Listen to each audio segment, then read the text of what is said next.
Good afternoon everyone. आज का हमारा टॉपिक है introduction to trigonometry for the class 10th chapter number 8 trigonometry. Trigonometry के बारे में आपने कभी भी नहीं सुना होगा। This is the new topic for you all.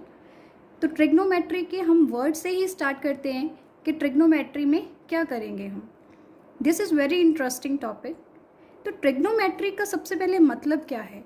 Trigonometry को जो है उसको 3 पार्ट्स में डिवाइड किया गया है, ट्राई, गॉन एंड मैट्रॉन।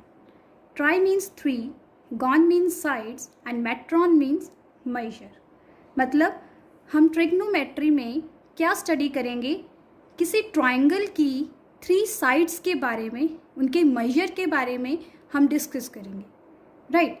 तो मेनली जो ट्रिग्नोमेट्री है उसमें हम एक ही ट्रायंगल के बारे में डिस्कस करते हैं, that is right angle triangle, right. Triangle के टाइप्स में आपने पढ़ा होगा कि कितनी टाइप्स होती है ट्रायंगल की। तो right angle triangle is one of that type, okay. So it is the study of relationship between the sides and the angles of a triangle. तो इसमें हम साइड्स ऑफ द ट्रायंगल और उनके angles के बारे में डिस्कस करेंगे कि कैसे हम किसी भी या फिर राइट एंगल ट्रायंगल के साइड्स से हम एंगल फाइंड कर सकते हैं और एंगल से हम साइड फाइंड कर सकते हैं, राइट। तो इसमें मेनली हम डिस्कस करेंगे ट्रिग्नोमेट्रिक रेशियोज के बारे में, राइट एंगल ट्रायंगल की ट्रिग्नोमेट्रिक रेशियोज के बारे में। तो उससे पहले हमें पता होना चाहिए कि राइट एंगल ट्रायंगल में कौन सी साइड्स होती हैं। सो राइट एंगल ट्रायंगल जो है वो नेम से ही क्लियर है, ऐसी ट्रायंगल जिसमें एक एंगल जो है वो राइट एंगल हो। Right angle means 90 degree. So जैसे ये हमारे पास एक ABC ट्रायंगल है, तो इसमें एंगल B जो है वो मैंने 90 डिग्री कंसिडर किया है। तो इस बेस पे ही हम 3 साइड्स को डिफाइन करते हैं ट्रायंगल की, राइट। वो कौन सी साइड्स हैं, hypotenuse, perpendicular and base, right.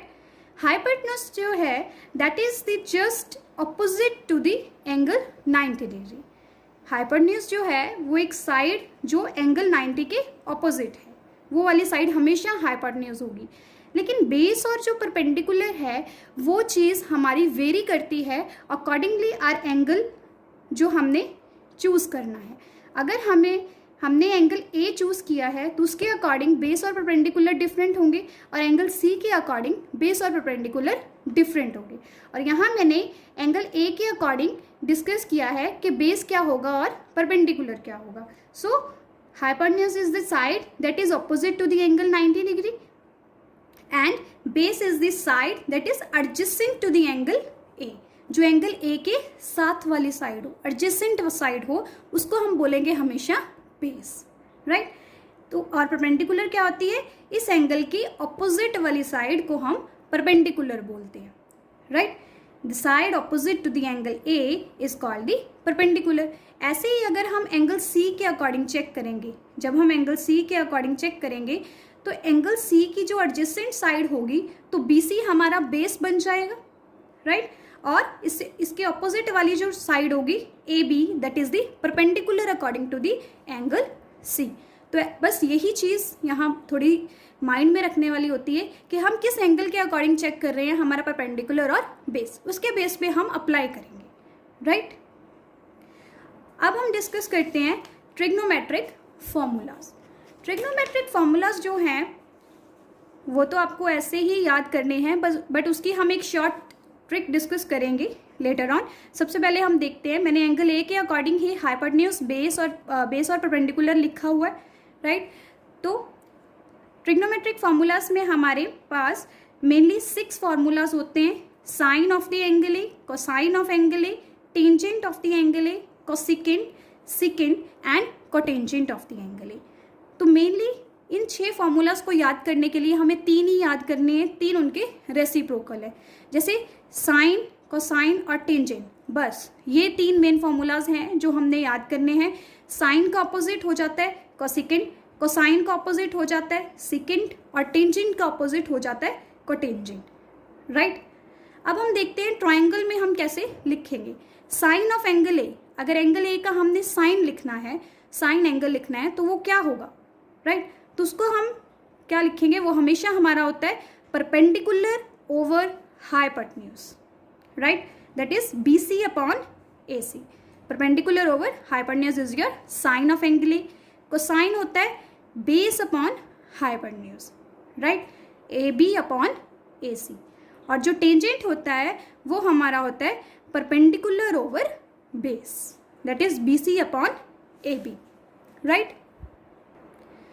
और उसके बाद तो कोसिकेंट आता है, वो तो साइन का ऑपोजिट ही होता है, रेसिप्रोकल होता है. ये P अपॉन H है तो इसे हम H अपॉन P लिख लेंगे. सीकेंट को कोसाइन का ऑपोजिट होता है रेसिप्रोकल, तो हमें H अपॉन B लिख लेंगे. और कोटेंजेंट जो है that is the reciprocal of tangent, और उसको हम बेस अपॉन परपेंडिकुलर लिखेंगे. ये थी हमारे मेन ट्रिग्नोमेट्रिक फॉर्मूलाज, राइट? अब इनको याद करने का इजी वे क्या है वो देखते हैं. थोड़ा इंटरेस्टिंग वे है जिस वे से हम करेंगे.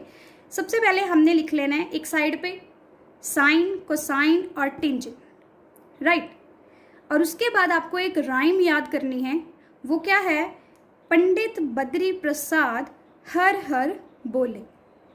इनका जो फर्स्ट लेटर है वो हमें बता देगा कि क्या हमारा फॉर्मूला है. जैसे साइन, कोसाइन और टेंजेंट को हमने लिख लिया थोड़े थोड़े डिफरेंस में, राइट? उसके बाद पंडित का P, फिर बद्री का B, प्रसाद का P उनके नीचे आ गया, फिर हाइफन हमें डैश डालना है, फिर उसके बाद हर हर बोले HHB. तो ये बन गया हमारा फॉर्मूला ऑफ साइन, ये बन गया हमारा फॉर्मूला ऑफ कोसाइन, और ये बन गया हमारा formula of tangent. This is a very simple way to learn, right? Sine, cosine, tangent लिखो. पंडित बद्री प्रसाद हर हर बोले, P upon H, B upon H and P upon B. और ये जो है ये तो इनके रेसिप्रोकल ही हैं, इन्हें याद करने की ज़रूरत ही नहीं है, राइट? सो ये थे हमारे मेन ट्रिग्नोमेट्रिक फॉर्मूलाज. फिर एक जो है हम टेंजेंट और कोटेंजेंट को हम इस वे में तो लिख सकते हैं, जब हम चेक करेंगे तो हमें ये भी पता चलेगा कि टेंजेंट जो है उसको हम साइन और कोसाइन के फॉर्म में भी लिख सकते हैं. वो कैसे? जैसे टेंजेंट ऑफ A है हमारा, वो हमारा था BC upon AB. BC upon AB था, तो मैं दोनों मल्टीप्लाई और डिवाइड करती हूँ AC के साथ. AC के साथ मैंने मल्टीप्लाई और डिवाइड किया, और BC अपॉन AC बन गया मेरा sine A. BC upon AC क्या बन गया? Sine of A. और AB अपॉन AC क्या बन गया? Cos of A, right? तो टेंजेंट ऑफ A को हम इस फॉर्म में भी काफ़ी जगह पे यूज़ करेंगे, that is sine A upon cos A. वैसे भी अगर हम चेक करें कि साइन और कॉस को जब हम डिवाइड करते हैं तो H और H तो कैंसिल ही हो जाएगा, तो क्या बचेगा? P अपॉन B ही बचेगा ना. तो P अपॉन B है क्या? टेंजेंट. तो टेंजेंट को हम साइन और कॉस की फॉर्म में भी लिख सकते हैं. और जो कोटेंजेंट है वो तो टेंजेंट का ऑपोजिट है, इसका मतलब हम कोटेंजेंट को भी कॉट को भी लिख सकते हैं साइन और कॉस की फॉर्म में. तो वो क्या आ जाएगा? Cos A upon sine A, that is the reciprocal of tangent of A, right? तो वो आ गया cos A upon sine, right? ये आप फॉर्मूलाज राइट डाउन कर सकते हैं, वैसे तो आपके बुक पे भी है, बट ये जो शॉर्टकट वे है इसको आप राइट कर सकते हैं. You can pause. एक जो चीज़ है क्वेश्चंस के लिए जो थोड़ी याद करने वाली है वो है पाइथागोरस थ्योरम, जिसको हमें ध्यान में रखना है क्वेश्चंस करते वक्त. तो वो मैं डिस्कस करती हूँ. पाइथागोरस थ्योरम जो है वो हाइपोटेन्यूज, परपेंडिकुलर और बेस के ऊपर डिपेंड है. यहाँ हमें दिख रहा है कि सबसे जो लॉन्गर साइड है दैट इज द हाइपोटेन्यूज. तो जो हाइपोटेन्यूज होगी that is always equals to the square of the hypotenuse is always equals to the square of the other two sides, sum of the squares of the other two sides, that is perpendicular square and base square. तो यही थी हमारी Pythagoras theorem, जिसमें हमने क्या लिखा कि h square is equal to P square plus B square.